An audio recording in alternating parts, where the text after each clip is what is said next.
નમસ્તે વિદ્યાર્થી મિત્રો, basic concept of mathematics useful in science stream ભાગ નંબર 11. મિત્રો, આગળના ભાગ સુધી આપણે ત્રિકોણમિતીય વિધેયો નો અભ્યાસ કર્યો છે. કયા ચરણમાં ત્રિકોણમિતીય વિધેયોની માટે કિંમત કઈ આવશે એનો આપણે અભ્યાસ કર્યો છે. ઓકે, હવે આપણે એમાં ખરેખર થીટા લઈને આપણે એનો અભ્યાસ કરીએ તો થીટા માટે પ્રથમ ચરણમાં થીટા હોય તો એની કિંમતોનો અભ્યાસ તમે ધોરણ 10 માં કરી ચૂક્યા છો, બરાબર.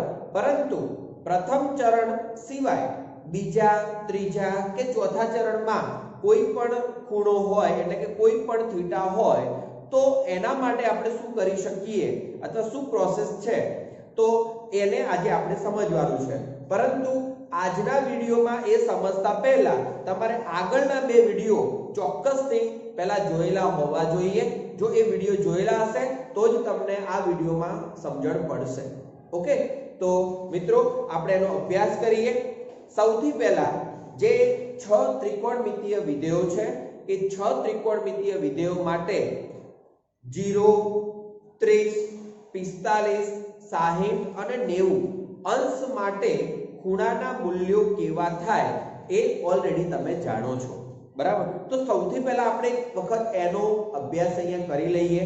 તો સૌથી પહેલા એમ કહીશ કે 0 અંશ, 30, 45, 60 અને 90.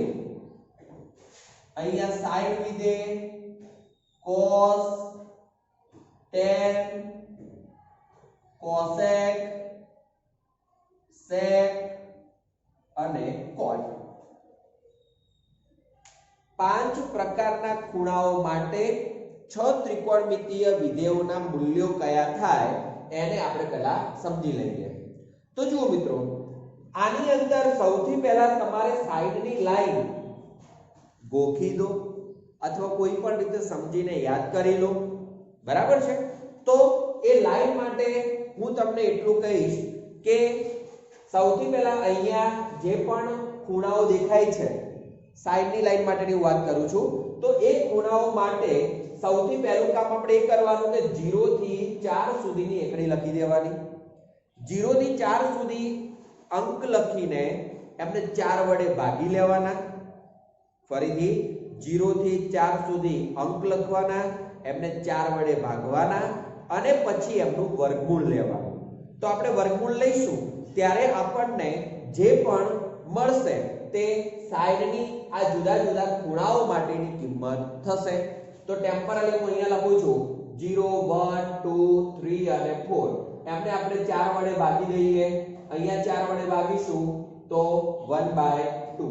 અહીંયા 4 વડે ભાગીએ અને અહીંયા 4 વડે ભાગીશું તો એ શું થશે? 1 થશે. હવે જે પણ અહીંયા મળ્યું છે એમનું આપણે શું કરીશું? વર્ગમૂળ કરીએ. તો 0/4 એટલે 0 જ છે, એનું વર્ગમૂળ 0. 1/4 તો 1/4 નું વર્ગમૂળ 1/2. 1/2 નું વર્ગમૂળ 1/√2.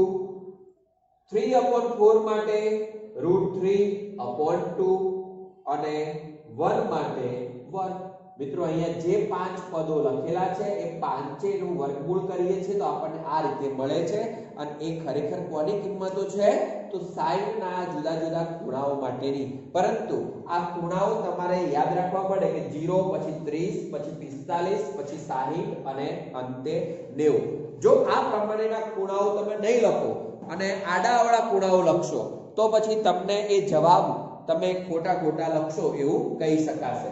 તો સૌથી પહેલા સાઈડ માટેની જે કિંમતો છે એ 0, 1/2, 1/√2, √3/2 અને 1. ક્લિયર? તો આ થઈ ગઈ સાઈડની કિંમતો. હવે આપણે સાઈડની કિંમત ઉપરથી કોસની કિંમત લખવી છે. તો કોસની કિંમત લખવી હોય તો જેવી રીતે ડાબેથી જમણી બાજુનો ક્રમ લખ્યો છે તો હવે આપણે કામ શું કરવાનું છે? આ જમણી બાજુની કિંમતથી આપણે અહીંયાથી બધી કિંમતો લખવાની છે, મતલબ આ કિંમતો આપણે અહીંયા આ ક્રમમાં લખવાની છે. એનો મતલબ કે સૌથી પહેલા આવશે 1, પછી આવશે √3/2, પછી આવશે 1/√2, પછી આવશે 1/2 અને પછી આવશે 0. આ થઈ ગઈ sin ની cos ની કિંમત. હવે cos ની કિંમત પછી આપણે tan ની કિંમત. તો મિત્રો તમને એટલી તો ખબર જ હોય કે tan એટલે sin ભાગ્યા cos. હવે sin ભાગ્યા cos હોય તો આપણે sin અને cos બંનેનો ભાગાકાર કરવાનો છે. sin અને cos બંનેનો ભાગાકાર કરીએ તો પ્રથમ પદ જે છે 0/1 એટલે એ થઈ જશે 0. અહીંયા બંનેનો ભાગાકાર કરીએ તો 1/√3 જોઈ લેજો 2 ઉડી જશે.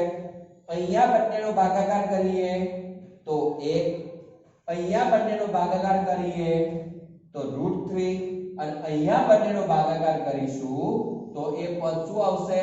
અવ્યાખ્યાયિત. કારણ કે 1/0 છે. કોઈ પણ સંખ્યાના છેદમાં 0 આવે છે તો ત્યારે એની કિંમત હંમેશા અવ્યાખ્યાયિત થશે, એટલે કે કિંમત વ્યાખ્યાયિત થશે નહીં.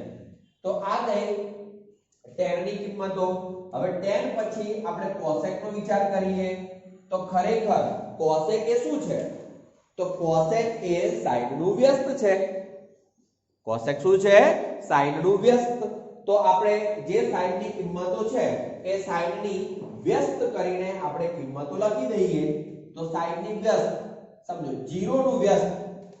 0 એટલે શું? તો 0 એટલે કે 0/1. હવે મારે આનું વ્યસ્ત કરવું છે તો આનું વ્યસ્ત કરીશ તો 1/0 થશે અને 1/0 એનો મતલબ કે એની કિંમત કેવી મળશે? અવ્યાખ્યાયિત મળશે. ક્લિયર? તો આપણે સૌથી પહેલા 1/0 એટલે કે અવ્યાખ્યાયિત લખી દઈએ. ચલો હવે 1/2 એનું વ્યસ્ત લખીએ તો એ કેટલું થશે? 2. 1/√2 એનું વ્યસ્ત એટલે √2. √3/2 એનું વ્યસ્ત એટલે 2/√3 અને 1 નું વ્યસ્ત તો એ તો 1 જ રહેવાના છે. તો આ પ્રમાણે આપણને કોની કિંમત મળી? cosec ની કિંમત મળે છે. હવે cosec પછી આપણે sec ની કિંમતનો વિચાર કરીએ તો sec ની કિંમતો. તો sec એ ખરેખર કોનું વ્યસ્ત છે? તો sec એ cos નું વ્યસ્ત છે. હવે sec એ cos નું વ્યસ્ત હોય તો cos ની જે કિંમતો છે એની વ્યસ્ત કરીને આપણે લખી દઈએ. તો cos ની કિંમતો તો સૌથી પહેલી કિંમત છે 1. 1 નું વ્યસ્ત 1. ચાલો √3/2 નું વ્યસ્ત એટલે 2/√3. આનું વ્યસ્ત એટલે √2. ચાલો આનું વ્યસ્ત એટલે 2 અને 0 નું વ્યસ્ત એટલે કે અવ્યાખ્યાયિત. મિત્રો sec માટે આપણે બીજી રીતે પણ સમજી શકીએ છીએ. બીજી રીતે કઈ રીતે? તો કે જે અહીંયા cosec ની કિંમતો તમે જે ક્રમમાં લખી છે અને ઉલટા ક્રમમાં તમે લખશો. જુઓ 1 2/√3 √2 પછી 2 અને પછી અવ્યાખ્યાયિત. અને ઉલટા ક્રમમાં તમે લખશો તો એ શું થઈ જશે? આપોઆપ sec ની કિંમતો મળી જશે. અને સૌથી છેલ્લે cot ની કિંમતો આપણે વિચાર કરીએ તો cot ની કિંમતો તો cot એ ખરેખર કોનું વ્યસ્ત છે? તો cot એ tan નું વ્યસ્ત છે. tan નું વ્યસ્ત હોય તો જે tan ની કિંમતો છે એમ વ્યસ્ત કરીને આપણે લખવાનું થાય. હવે મિત્રો એમ કહીશ કે એક રીતે તો tan ના વ્યસ્ત પ્રમાણે આપણે લખી શકીએ છીએ, પરંતુ બીજી રીતે કેવું હોય તો એવું થાય કે જે tan ની કિંમતો લખેલી છે એને ઉલટા ક્રમ પ્રમાણે આપણે લખીએ તો પણ આપણને cot ની કિંમતો મળે છે. એનો મતલબ કે અહીંથી આ જે ક્રમ છે એ રીતે આપણે અહીંયા લખી દઈશું તો એ પણ આપણા માટે શું થશે? cot નું જવાબ થઈ જશે. તો જો હું એ રીતે પહેલા લખી દઉં છું. પહેલા ડેશ પછી √3 પછી 1 પછી 1/√3 અને પછી 0. હવે મિત્રો આ જે છે એનું આપણે વ્યસ્તની રીતે સમજીએ. 0 નું વ્યસ્ત અવ્યાખ્યાયિત, 1/√3 નું વ્યસ્ત √3, 1 નું વ્યસ્ત 1, √3 નું વ્યસ્ત 1/√3 અને અવ્યાખ્યાયિત પદ છે એનું વ્યસ્ત આપણે અવ્યાખ્યાયિત ક્યારે કહીએ છીએ? જ્યારે 1/0 છે ત્યારે. તો આનું વ્યસ્ત કરશું તો શું મળશે? 0/1 એટલે કે 0. તો એ પ્રમાણે આપણને શું મળશે? અહીંયા 0 મળશે. તો મિત્રો જ્યાં ડેશ કરેલા છે ટોટલ 4 જગ્યાએ ડેશ છે, 1 2 3 અને 4. તો એ ચારે ચાર જગ્યાએ આપણને કિંમતો કેવી મળશે? અવ્યાખ્યાયિત, એટલે કે ટૂંકમાં ત્યાં કિંમતો મળતી નથી. બરાબર છે? તો આ છે 0 થી 90 સુધીની કિંમતો. હવે 0 થી 90 મતલબ પ્રથમ ચરણમાં. હવે આપણે આ જે 0 થી 90 સુધીની કિંમતો છે આપણે એનો ઉપયોગ કરીને આપણે ત્રિકોણમિતીય વિધેયોમાં જુદા જુદા ચરણમાં આપણે કિંમતો શોધતા શીખવાનું છે. બરાબર? તો આપણે હવે એનો અભ્યાસ કરીએ કે જુદા જુદા ચરણમાં એની કિંમતો. સાથે સાથે આપણે ઋણ ખૂણાઓ માટે પણ અભ્યાસ કરેલો છે આગળના વિડિયોમાં. તો ઋણ ખૂણાઓ એટલે કે ખૂણાનું મૂલ્ય જ્યારે ઋણ હશે તો એ વખતે માઈનસ કોણ એટલે કયું ત્રિકોણમિતીય વિધેય માઈનસ ને ગળી જાય છે, કયું ત્રિકોણમિતીય વિધેય માઈનસ ને બહાર મોકલે છે, એનો અભ્યાસ પણ આગળ આપણે કરી ચૂક્યા છીએ. તો એને રિલેટેડ પણ થોડાક દાખલા આપણે સાથે સાથે લઈ લઈશું. તો આપણે એક્ઝામ્પલ તરીકે સૌથી પહેલા sin ની કિંમતનો પહેલા વિચાર કરીશું. બરાબર? અથવા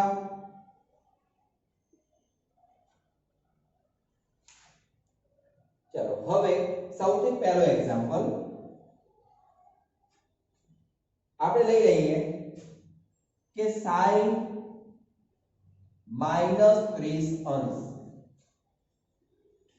sin -30 અંશ યાદ કરજો કે sin ની જોડે ઋણ ખૂણો હોય તો એ વખતે આપણે શું કરીએ છીએ? તો જ્યારે ઋણ ખૂણો હશે તો એ વખતે માઈનસ ને ક્યાં મોકલવાના છે? બહારના ભાગે મોકલવાના છે. તો આ માઈનસ સીધા જ બહાર આવી જશે. તો શું વધે? sin 30. મિત્રો સાથે સાથે આપણે એ પણ જોવાનું કે જે ખૂણો આપેલો છે એ ખૂણો 0 થી 90 સુધીમાં છે, એટલે કે ખૂણાનું ધન પદ આપણે વિચારીએ તો એ 0 થી 90 સુધીમાં છે. તો કે છે તો આપણે એમાં બીજો કોઈ ફેરફાર કરવાનો નથી. તો માઈનસ sin 30. હવે આ માઈનસ ને ભૂલી જઈએ. તો sin 30 ની કિંમત ખરેખર કેટલી છે? તો sin અને 30 એની કિંમત કેટલી છે? 1/2. તો એ પ્રમાણે આનો જવાબ કેટલો આવશે?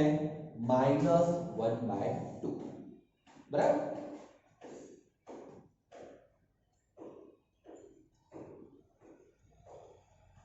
cos -45. મિત્રો પ્રથમ આપણે ઋણ માટે થોડો વિચાર કરી લઈએ, પછી બીજા ચરણ માટે એની કિંમતોનો વિચાર કરીશું, પછી ત્રીજા ચરણમાં, પછી ચોથા ચરણમાં. એ રીતે આપણે ક્રમશઃ વિચાર કરીશું. તો cos -45. હવે જ્યારે cos ની પાસે ખૂણો ઋણ હોય તો એ વખતે cos શું કરશે? હંમેશા માઈનસ ને ગળી જશે. cos પોતે માઈનસ ને ગળે છે તો એનો મતલબ એવું થશે કે જે માઈનસ વચ્ચે દેખાય છે એ માઈનસ ત્યાંથી દૂર થઈ જશે અને આપણને ફક્ત ને ફક્ત cos 45 મળશે. તો આ પદ જે છે એ થઈ જશે cos 45. હવે cos 45 નું મૂલ્ય તો કેટલું છે? અહીંયાથી જોઈ શકીએ છીએ. તો એનું મૂલ્ય છે 1/√2. મિત્રો તમને સાથે એ પણ ખબર હશે કે જેવી રીતે cos માઈનસ ને ગળી જાય છે એવું બીજું કયું વિધેય માઈનસ ને ગળશે? તો cos નું વ્યસ્ત sec. તો એ sec પણ માઈનસ ને ગળી જાય છે. જ્યારે આ બંને વિધેયો સિવાયના જે વિધેયો છે એટલે કે બીજા 4 વિધેયો, એ 4 વિધેયો શું કરશે? માઈનસ ને બહાર મોકલી દેશે. બરાબર? તો એનો અભ્યાસ આપણે આગળ કરી ચૂકેલા છીએ. તો આ પ્રમાણે sin અને cos માટે. ચલો એવી જ રીતે tan માટે જોઈ લઈએ. ત્રીજો tan माइनस 60। चलो tan माइनस 60 तो हाल ज में बात करी एम કે tan જે છે એ માઈનસ ને શું કરશે બહાર ધકેલી દેશે। હવે tan પોતે માઈનસ ને બહાર ધકેલે છે તો આનો મતલબ એ થયો કે માઈનસ tan 60। હવે ખરેખર tan 60 ની કિંમત કેટલી તો આપણી પાસે કોઠું તૈયાર છે tan અને 60 તો એની કિંમત છે √3 તો ઇક્વલ ટુ -√3 તો આ થયો ત્રીજો। चलो चौथो જોઈ લઈએ।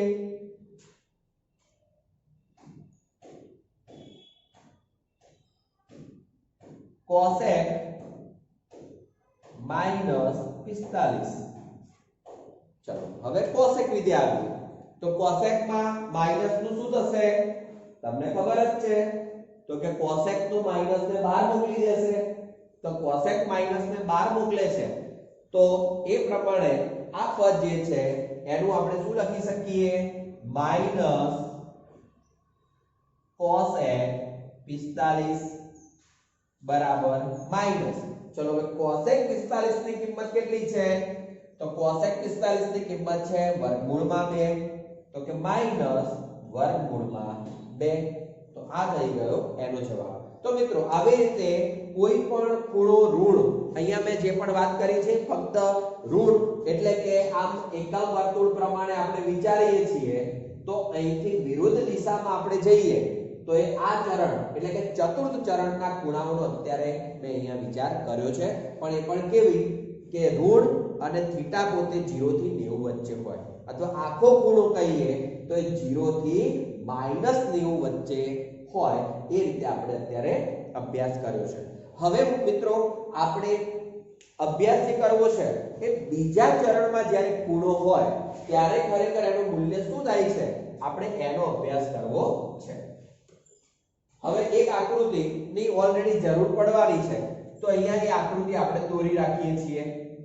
ચલો આ જગ્યાએ પ્રથમ ચરણ દ્વિતીય તૃતીય અને ચતુર્થ ચરણ બરાબર તમને ઓલરેડી ખબર જ છે કે ક્યારે કયા ચરણમાં કોનું મૂલ્ય ધન થાય છે ઓલ એસ ટી સી નિયમ આપણે સમજેલા છીએ। તો હવે પાંચમો દાખલો હું લખું છું sin 135°। મિત્રો હવે જે છે એ તમારા માટે બિલકુલ નવું છે બરાબર પરંતુ જે આગળના બે વિડિયોમાં આપણે કિંમત શીખ્યા છીએ બસ એ જો તમે ધ્યાનથી અને ખૂબ સરસ રીતે સમજ્યા હશો તો તમને આ કિંમત શોધવામાં કોઈ તકલીફ નહીં પડે। sin 135 હવે મિત્રો અહીંયા જે 135 છે એ 135 ને તમે બે રીતે લખી શકો કઈ બે રીતે તો હું એમ કહીશ કે 135 એટલે 90 + 45 લખી શકાય અને 135 એટલે 180 - 45 પણ લખી શકાય બંને રીતે લખી શકાય બરાબર। બંને રીતે આપણે ગણવા જઈએ છીએ તો છેલ્લો જવાબ હંમેશા સરખો મળશે પરંતુ વચ્ચેના પદ જે છે તે બદલાઈ જશે કેમ કારણ કે 90 નો ઉપયોગ કરતા હોઈએ તો આપણે આગળ સમજેલા છીએ કે 90 નો જ્યારે ઉપયોગ થાય છે ત્યારે વિધેય બદલાય છે પરંતુ 180 નો ઉપયોગ કરતા હોઈએ ત્યારે વિધેય બદલાતું નથી તો એ પ્રમાણે વિધેય બદલાતું હોય તો sin નું વિધેય થઈને cos થાય તો એ પ્રમાણે cos ની કિંમતનો ઉપયોગ કરવાનો થાય અને વિધેય ન બદલાતું હોય તો sin ની કિંમતનો આપણે ઉપયોગ કરવાનો થશે। ઓકે તો બંને રીતે હું દાખલો અહીંયા ગણીને સમજાવું છું। તો સૌથી પહેલા આપણે પહેલી રીતનો વિચાર કરીએ બંને રીતમાં કેટલો ફરક પડે છે એ પણ સાથે તમે સમજી શકશો। હવે પ્રશ્ન એવો થાય કે અહીંયા 90 અને 180 જ કેમ લીધા 90 અને 180 કેમ લીધા તો મિત્રો આગળના વિડિયોમાં આપણે બધું જ સમજેલા છીએ કે એક કાં તો આ ખૂણો કાં તો આ ખૂણો કાં તો આ ખૂણો અને કાં તો આ ખૂણો એની અંદર પ્લસ કે માઈનસ કરેલું હોય તો એના આધારે આપણે થીટાને 0 થી 90 માં રૂપાંતરણ કરી શકીએ છીએ, બરાબર। અહીંયા અત્યારે થીટા 135 છે, પરંતુ 90 + 45 કરીએ છીએ એનો મતલબ કે હવે આપણો થીટા 45 માં થશે। 180 - 45 કરીએ છીએ એનો મતલબ એવો થયો કે હવે આપણો થીટા કેટલાનો બનશે? 45 નો બનશે। પછી આ આગળની કિંમતને ધ્યાનમાં લેવાશે નહીં, પણ એ ક્યારે? ઉપયોગ કર્યા પછી, બરાબર। તો એ આપણે દાખલામાં સમજીએ। તો sin 135 છે, તો હું પહેલાનો ઉપયોગ કરું તો બરાબર sin 90 + 45।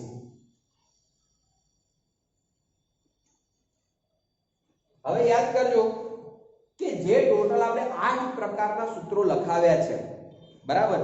એટલે કે 8 × 6 = 48 પ્રકારના સૂત્રો તમને સમજાવેલા હતા। એ 48 પ્રકારના સૂત્રોમાં આપણે બીજા નંબરના જે સૂત્રો હતા એમાં 90 + થીટા સ્વરૂપના સૂત્રો હતા, બરાબર। તો એ 90 + થીટા સ્વરૂપના સૂત્રોને તમે યાદ કરો। હું તમને એવું નથી કહેતો કે તમે એને ગોખો, પરંતુ એ સૂત્રો મેં તમને સમજાવીને શીખવાડેલા છે, બરાબર। તો એને આધારે તમે ઓલરેડી સમજી ચૂકેલા છો, તો એ પ્રમાણે તમારે અહીંયા વિચારવાનું છે। એની અંદર 3 નિયમો હતા। સૌથી પહેલો નિયમ હતો કે જે અહીંયા પદ આપ્યું છે એના આધારે વિધેય બદલાય છે કે નથી બદલાતું એ ચેક કરવું। બીજો નિયમ હતો ચરણ નક્કી કરવું, અને ત્રીજો નિયમ હતો ચરણને આધારે એની કિંમત ધન આવશે કે ઋણ આવશે તે નક્કી કરવી, બરાબર। તો આ 3 પ્રકારે આપણે કામ કરવાનું થશે। તો હવે હું એમ કહીશ કે 90 છે, 90 + 45 આપણે આ જગ્યાએ કેટલા લઈ શકીએ? 90 આવી શકે, 180 આવી શકે, 270 આવે, 360 આવે, 450 આવે, 540 આવે। મેં હાલત તમને અહીંયા વાત કરી કે x ની ધન દિશા, y ની ધન દિશા, x ની ઋણ દિશા, y ની ઋણ દિશા, એમની ઉપર જે ખૂણાઓ આવે છે એને આપણે વિચારવાના થાય। તો એ પ્રમાણે અહીંયા જે પણ પદ છે તો sin 90 + 45, તો એના કારણે અહીંયા આપણે 90 લીધા છે। હવે 90 છે તો વિધેય બદલાશે, એવું આપણે સમજેલા છીએ કે 90 ના ગુણક તરીકે અયુગ્મ સંખ્યા હોય તો હંમેશા વિધેય બદલાય। તો અહીંયા 90 છે એટલે વિધેય બદલાશે। વિધેય બદલાય તો કયું થશે? તો કે sin છે, તો sin નું વિધેય બદલાઈને cos થશે। તો આ જગ્યાએ આપણે લખી શકીએ cos 45। cos 45 લખી દીધા, પણ હજી એમાં એક વિચાર કરવાનો બાકી છે ચરણનો। સમજો 90 + 45, 90 + 45 એટલે કયા ચરણમાં આવે? તો કે અહીંથી 90 આટલા સુધી અને ત્યાંથી 45 આટલા સુધી, એનો મતલબ કે બીજા ચરણમાં। 90 + 45 બીજા ચરણમાં આવે છે, તો બીજા ચરણમાં આપણે મૂળ વિધેયને જોવાના। બીજા ચરણમાં sin પોતે કેવા છે? ધન છે, તો sin ધન છે તો માટે અહીંયા આગળ ચિહ્ન કેવું આવશે? ધન જ આવશે। તો હવે આ પદ ઉપરથી આપણને cos 45 મળે। cos 45 મળ્યા છે, તો cos 45 ની કિંમત કેટલી? તો કે 1/√2। તો આ થઈ ગયું sin 135 માટે 1/√2। ક્લિયર મિત્રો? 135 ને આપણે પાઈ સ્વરૂપમાં લખતા શીખ્યા છીએ શરૂઆતના વિડિયોમાં, બરાબર। એટલે કે વિડિયો નંબર 5, વિડિયો નંબર 6 એની અંદર આપણે બધી વસ્તુ શીખેલા છીએ। તો હવે 135 ને આપણે પાઈ સ્વરૂપમાં કેવું હોય તો હું શું કહી શકું એને? 3π/4 એ ત્યારે શીખવાડેલું છે। તો એ પ્રમાણે 3π/4 હોય તો એને પણ તમે π/2 + π/4 લખી શકો છો, અને એ આની આ જ રીતે તમારે એનો જવાબ આપવાનો થાય। તો આ છે એની પહેલી રીત। અથવા કરીને આપણે બીજી રીત જોઈએ। અથવા ચલો હવે ફરીથી હું રકમ લખી દઉં છું કે sin 135। હવે sin 135 એની જગ્યાએ હું શું લખીશ? sin 180 - 45, જે વસ્તુ અહીંયા મેં તમને સમજાવેલી છે। કાં તો 90 + 45 લખાય, કાં તો 180 -45 લખાય. હવે અહીંયા જે પદ આપણે લખ્યું છે 180 - 45, તો એમાં 180 આવ્યા છે આગળ. 180 નો મતલબ શું થાય કે 90 ના ગુણક તરીકે યુગ્મ સંખ્યા. 180 એટલે 90 ગુણ્યા 2 એટલે કે 90 ના ગુણક તરીકે યુગ્મ સંખ્યા. તો આપણે 180 એ યુગ્મ સંખ્યાને કારણે વિધેય બદલાતું નથી. યાદ કરજો કે 90 ના ગુણક તરીકે યુગ્મ સંખ્યા હોય તો ક્યારે વિધેય બદલાશે નહીં. તો મતલબ અહીંયા વિધેય બદલાતું નથી. હવે વિધેય નથી બદલાતું, વિધેય બદલાતું નથી, તો આનો મતલબ શું થયો કે વિધેય કયું રહેશે? sin નું sin જ વિધેય રહેશે. 45 ના 45 રહેશે. પરંતુ ચરણ નક્કી કરવાનું છે. એ ચરણને આધારે આગળ પ્લસ લખવું કે માઈનસ લખવું એ આપણે નક્કી કરીશું. તો 180 - 45 બરાબર આપણે ચરણ નક્કી કરીએ છીએ. તો એ ચરણને કારણે કયું ચરણ થાય છે? તો જોઈ લો 180 એટલે અહીંથી અહીંયા સુધી આવીશું. એમાંથી 45 બાદ કરીએ એટલે રિટર્ન જવાનું છે, મતલબ બીજું જ ચરણ રહેવાનું છે. આમ પણ 135 છે એટલે બીજા ચરણમાં જ હોય, તો બીજું ચરણ છે. બીજા ચરણમાં સાઈન પોતે કેવા છે? તો ધન છે. ઓલેસ્ટીસી નિયમ પ્રમાણે સાઈન ધન છે તો અહીંયા પણ આગળ શું રહેશે? પ્લસ નું પ્લસ જ રહેશે. આપણે મૂળ વિધેયને ચેક કરીએ છીએ ઓલેસ્ટીસી નિયમમાં, બરાબર. બદલાયા પછી કોઈ વિધેય આવતું હોય એને ચેક કરતા નથી. તો હવે sin 45 ની કિંમત, તો sin 45 ની કિંમત પણ 1/√2. તો મિત્રો અહીંયા જોઈ શકો છો તમે વચ્ચેના સ્ટેપ બદલાય છે, પરંતુ છેલ્લો જવાબ બંનેમાં કેવો મળશે? એક જ સરખો મળશે. આપણે sin ની કિંમત લખી, એવી જ એક કિંમત ખાલી cos માટે આજે સમજી લઈએ. છઠ્ઠો દાખલો, cos 120. હવે cos 120 છે તો 120 ને આપણે કઈ બે રીતે લખી શકીશું? તમે જાતે વિચારો. Very good. 120 એટલે કે 90 + 30 અને 180 - 60.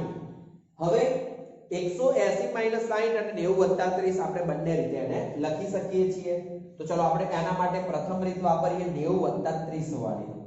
તો પ્રથમ રીત છે cos 90 + 30.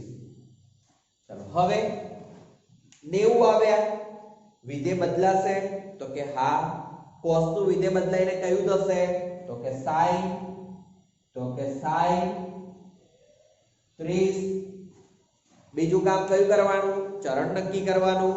તો 90 + 30 અને આમ પણ 120 છે એટલે કયા ચરણમાં હોય? બીજા ચરણમાં, બરાબર. બીજા ચરણમાં આવે ચિહ્ન માટે cos વિધેય. તો બીજા ચરણમાં cos વિધેય કેવા છે? તો બીજા ચરણમાં cos વિધેય ઋણ છે. તો cos વિધેય ઋણ છે તો એનો મતલબ શું થશે? શું આવશે? માઈનસ. મિત્રો ફરીથી યાદ કરાવું છું કે આપણે ચિહ્ન માટે મૂળ વિધેયને ચેક કરીશું. બદલાયા પછી કયું વિધેય આવે છે એને ચેક કરતા નથી. અહીંયા આપણું મૂળ વિધેય કયું છે? cos છે, બરાબર. તો આપણે cos ને ચેક કરીશું અને cos બીજા ચરણમાં ઋણ છે તો માટે માઈનસ આપણે અહીંયા મૂકવાના છે. તો માઈનસ sin 30. ક્લિયર? હવે sin 30 ની કિંમત કેટલી? તો sin 30 ની કિંમત 1/2, પણ આગળ માઈનસ છે એના કારણે -1/2. આ થઈ એક રીત. ચલો એમાં આપણે અથવા કરીને બીજું પદ લખીએ. ઉપર તો cos 120 છે. ચલો તો 90 + 30 ની જગ્યાએ આપણે શું લખીશું? તો કે 90 + 30 ની જગ્યાએ 180 - 60 લખીશું. એટલે કે cos 180 - 60. ચલો હવે cos 180 એટલે વિધેય બદલાય? તો કે ના બદલાય. તો cos ના cos, 60 ના 60. હવે જો કયું ચરણ હતું? 180 માઈનસ 60, 180 માઈનસ 60 એટલે કે બીજું ચરણ. આ રીતે વિચારશો તો જે ચરણ હશે એનું એ જ ચરણ અહીંયા પણ રહેવાનું છે. ચરણ કઈ બદલાઈ જવાનું નથી, કારણ કે આપણો ઓવરઓલ ખૂણો કેટલો છે? 120 નો છે. તો 120 ના આધારે જ આપણે વિચારીએ છીએ, બરાબર. એટલે ચરણ બદલાવાનું નથી, મતલબ અહીંયા બીજું ચરણ છે. બીજા ચરણમાં cos વિધેય કેવા? ઋણ. તો અહીંયા આપણે શું કરીશું? માઈનસ. હવે માઈનસ cos 60 થયા, તો માઈનસ cos 60 એનો મતલબ શું થશે? માઈનસ 1/2. તો આ થઈ ગયો આપણને જવાબ માઈનસ 1/2. ક્લિયર? તો મિત્રો આજના આ વિડીયોમાં બસ આપણે આ પ્રમાણે થોડીક ઋણ માટે, થોડીક ધન માટે કિંમતો જોઈ છે.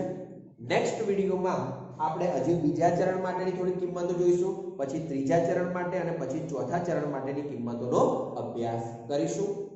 Thank you. જય હિન્દ.